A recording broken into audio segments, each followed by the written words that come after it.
कि राम है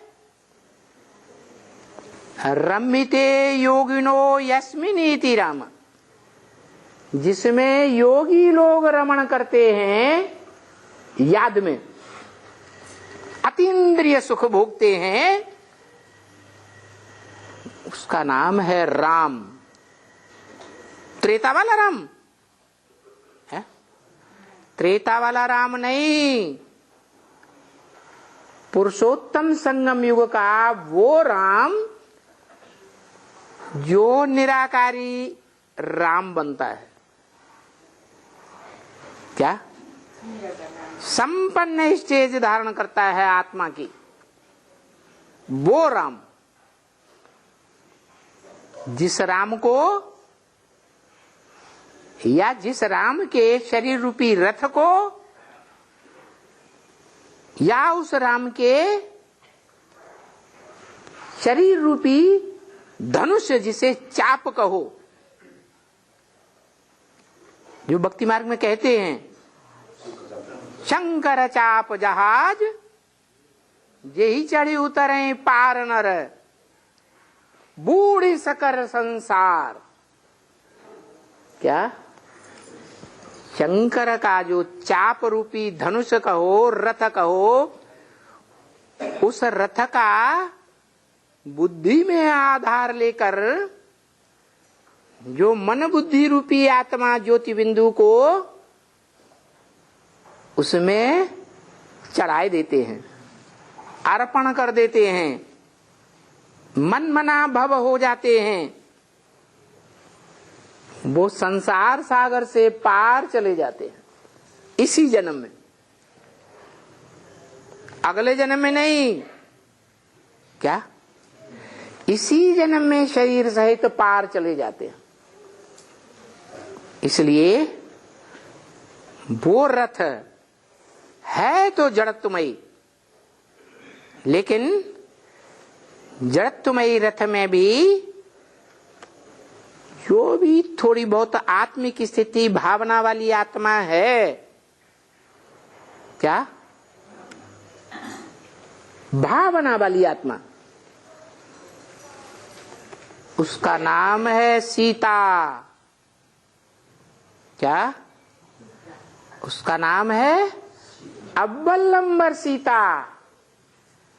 जिस सीता के लिए रामायण में लिखा है तुम पावक में करो निवासा, जब लग करो निशाचर नासा। क्या तुम योग अग्नि की पावक रूपी अग्नि में निवास करो, योग अग्नि में रहो, तब तक मैं राक्षसों का नाश करता हूं। तो पहले तो है ब्राह्मणों की दुनिया। ब्राह्मणों की दुनिया में जो राक्षसी कर्म करने वाले राक्षसी कर्म को छोड़ते ही नहीं, जो राक्षसों की दुनिया कर्मेंद्रियों से कर्म करने वालों की दुनिया कौन से युग से शुरू होती है? द्वैतवादी द्वापर युग से शुरू होती है। उस द्वैतवादी द्वापर युग की कर्मेंद्रियों के कर्म को जो छोड़ते ही नहीं है, भले हेवनली गॉड फादर ब्रह्म वाक्य मुरली में कितना भी आथत देते हैं, सुरक्षा की बात करते हैं कि मेरी सेवा करने वाले बच्चे कभी भूख नहीं मर सकते, तो भी भूख की व्याकुलता का, कर्मेंद्रियों से कर्म करने का छोड़ते नहीं हैं। वो धंधे पेट के जरूर करेंगे। क्या कहा? नहीं तो जो बाप का धंधा 100 बच्चों का धंधा होना चाहिए।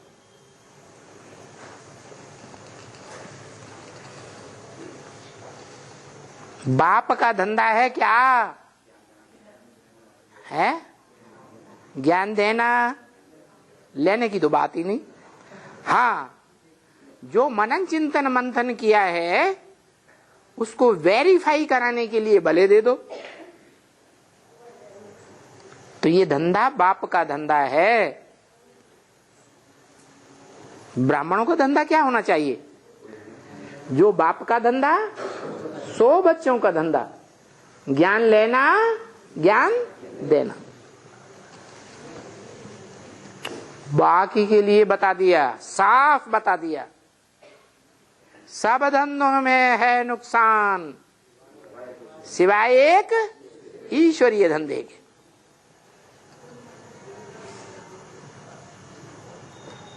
कवियों ने भी लिख दिया है, आई ज्ञान की आंधी। कैसी आंधी आई? ज्ञान की आंधी आई।